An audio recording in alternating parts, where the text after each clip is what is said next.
Alors les bouchées que prend l'homme doivent être dans des proportions calculées de sa force. Comme le disait le prophète de l'islam, l'homme n'a pas à remplir de vase plus malencontreux que son système digestif. De petites bouchées suffisent à le maintenir robuste.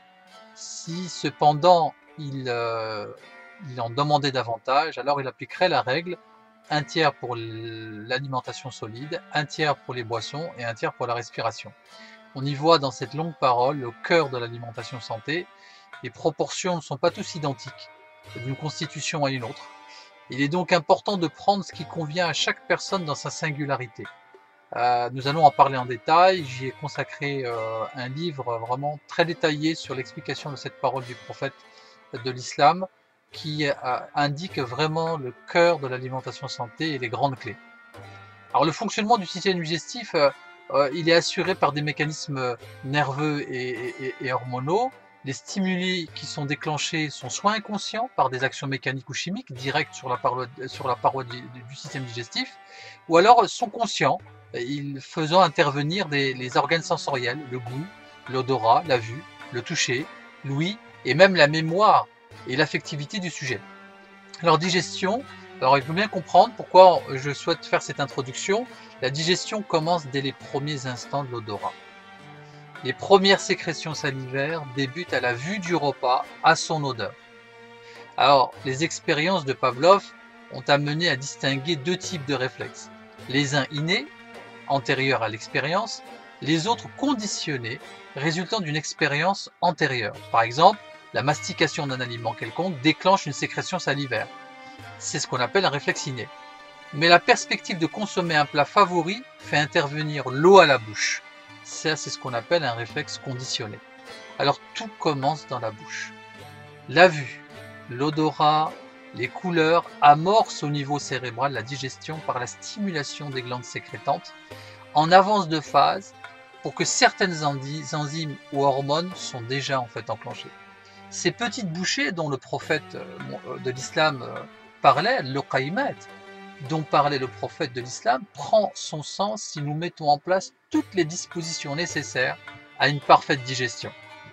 La première étape de la digestion commence dans la bouche, car c'est dans la bouche que nous confirmons la première étape du délice du plat. Alors, le plat que nous avons vu, avant d'en placer une bouchée dans la bouche, était beau, coloré, d'odeur agréable, probablement bien assaisonné. C'est au moment de la pose de la première bouchée que nous confirmons son goût et prenons le temps nécessaire à bien le déguster en le mastiquant. Comme on l'a dit dans la bienséance du prophète de l'islam, il prenait son temps pour manger et il prenait son temps pour boire.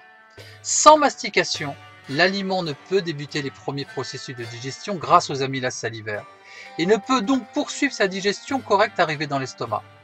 Ainsi, donc le prophète de l'islam, quand il parle et quand il dit « petites bouchées suffisent », cela n'a de sens qu'en tenant compte de ce qui vient d'être dit, la vue, l'odorat, les couleurs, puis la mastication. Les plats doivent être bien préparés, légers et qui correspondent vraiment à nos besoins et rien d'autre. Comme on l'a dit, comme le prophète sallallahu alayhi wa sallam le faisait, il mangeait ce qui lui suffisait et ce qui correspondait à ses besoins.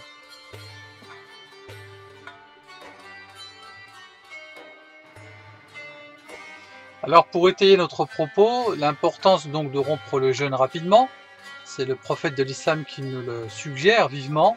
Les gens ne cesseraient d'être vertueux tant qu'ils seront prompts à rompre leur jeûne. Donc la simplicité aussi du prophète de l'islam pour la rupture du jeûne. Rompez votre jeûne avec une date, il s'y trouve des bénédictions. Si vous ne trouvez pas de date, rompez-le avec de l'eau, car elle est pure. Alors, les dattes sont habituellement consommées au ftour, à l'iftar. Elles constituent une source intéressante de minéraux, magnésium, potassium, calcium et de fibres. 2 dattes correspondent à l'équivalent d'un fruit frais.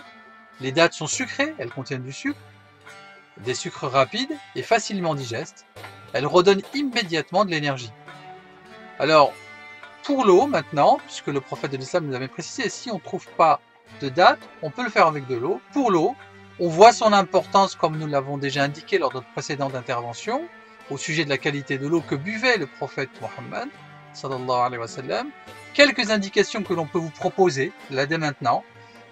Prenez une eau la moins minéralisée possible. Donc je peux vous donner une marque, Mouroukou, Rosée de la Reine, l'eau d'Auvergne.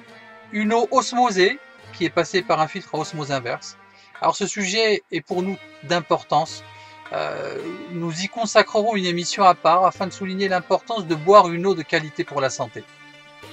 Alors comme vous le voyez, on peut déjeuner avec des dattes, ou de l'eau de qualité, ou bien évidemment toute autre boisson sucrée de qualité, jus de fruits bio par exemple.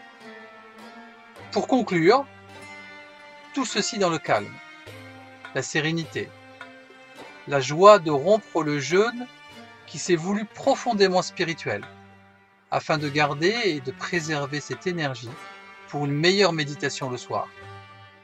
Lors de notre prochaine rencontre, nous indiquerons les temps et les différents intervalles entre le coucher du soleil et l'aube, tout en précisant davantage notre propos au sujet des conseils alimentaires pendant ce mois. Merci et à bientôt.